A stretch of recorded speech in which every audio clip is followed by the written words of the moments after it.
أمطري غيثا مغيثا نافعا سح خيرا جاء من رب السماء.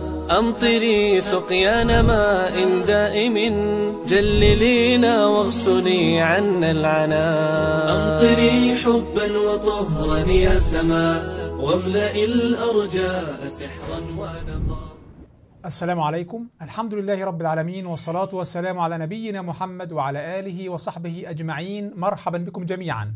هذا مختصر في العقيدة، وفيه ما لا يسع الشاب المسلم أن يجهله في العقيدة والإيمان. لابد أن يعرف الشاب المسلم هذه الأمور جيدا. وهذا المختصر سيكون بنظام سؤال وجواب، يعني نطرح السؤال ثم نطرح الجواب. والهدف من هذه الحلقات هو بناء عقيدة الشاب المسلم والفتاة المسلمة من خلال آيات القرآن الكريم والسنة النبوية، والنظر في آيات الله في النفس وفي الآفاق، الإعجاز في خلق الإنسان وفي الكون، وكيف تقوي هذه الآيات إيماني بالله، كيف تقوي صلتي بالله، كيف تجعلني أقف منبهرا طالبا من الله سبحانه أن يوفقني لأن أكون عبدا صالحا أفعل ما يأمرني به وأنتهي عما نهاني عنه.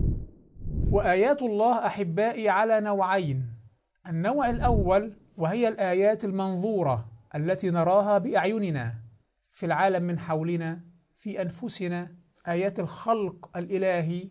النوع الثاني وهو الآيات المسطورة المسطرة المكتوبة، وهي القرآن الكريم. وكلا النوعين، الآيات المنظورة التي أراها بعيني والآيات المسطورة القرآن الكريم، إذا نظرت فيهما سوف أزداد طاعة لله، سوف يقوى إيماني.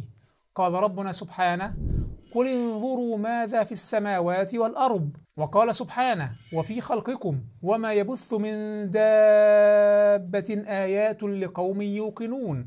في السماوات، في الأرض، في أنفسنا آيات تزيد اليقين، ترفع درجة إيماني بالله إذا نظرت إليها. وأنا الآن أسألكم: السماوات والأرض والدواب والإنسان، هل هذه آيات منظورة أم مسطورة؟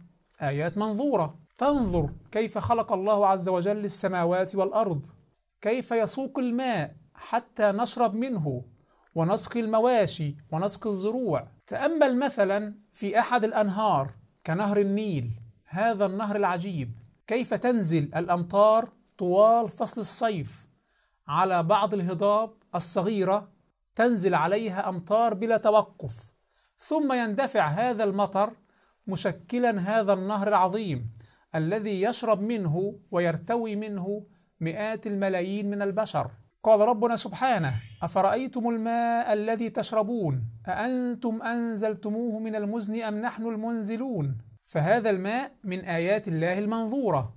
أما الآيات المسطورة وهي آيات القرآن الكريم التي أنزلها الله عز وجل على نبيه رسولا يتلو عليكم آيات الله مبينات.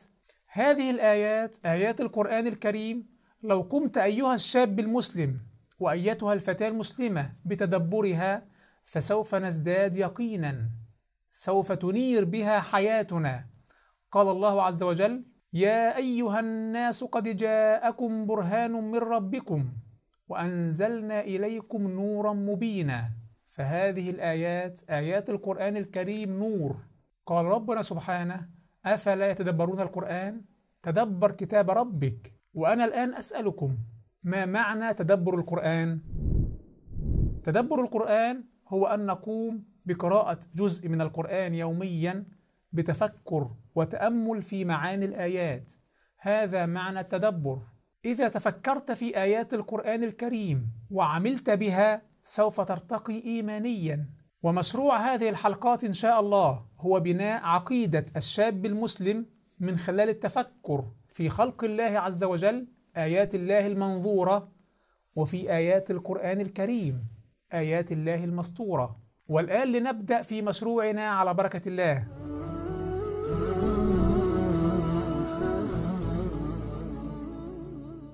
والسؤال الأول: عرف الإسلام مع ذكر بعض الأدلة على التعريف. ما هو الإسلام؟ ما معنى الإسلام؟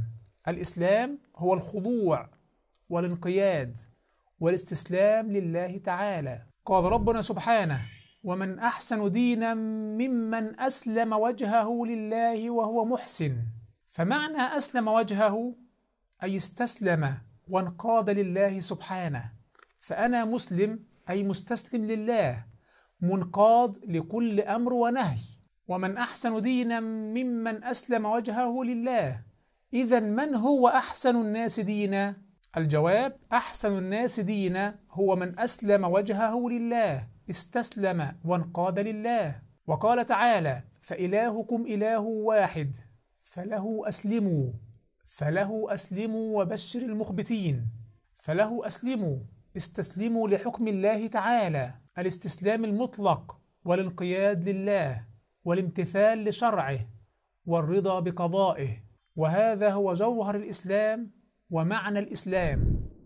فمعنى الإسلام أحبائي هو أن نستسلم لشرع الله وقضائه، نستسلم لله. إذا الله عز وجل امتن علي بالعافية والصحة، أشكر الله عز وجل على معافاته، أشكره سبحانه على نعمة الصحة. وإذا أصبت ببلاء أو مرض، أصبر وأقول الحمد لله وأرضى بقضاء الله عز وجل. فهذا معنى الاستسلام لله، هذا هو الإسلام.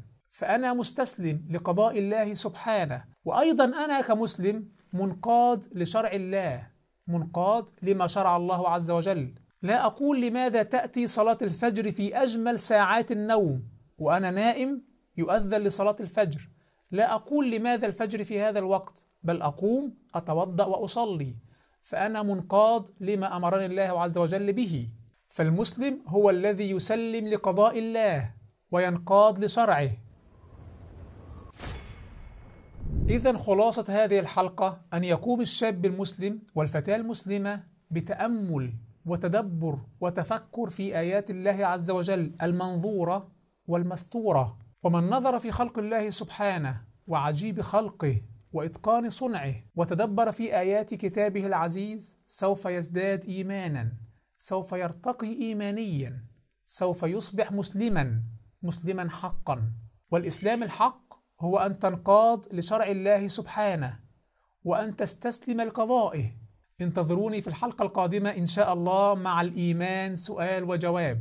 والسلام عليكم. ارسم البسمات فوق شفاهنا، حرك الأشواق كي يحلو اللقاء.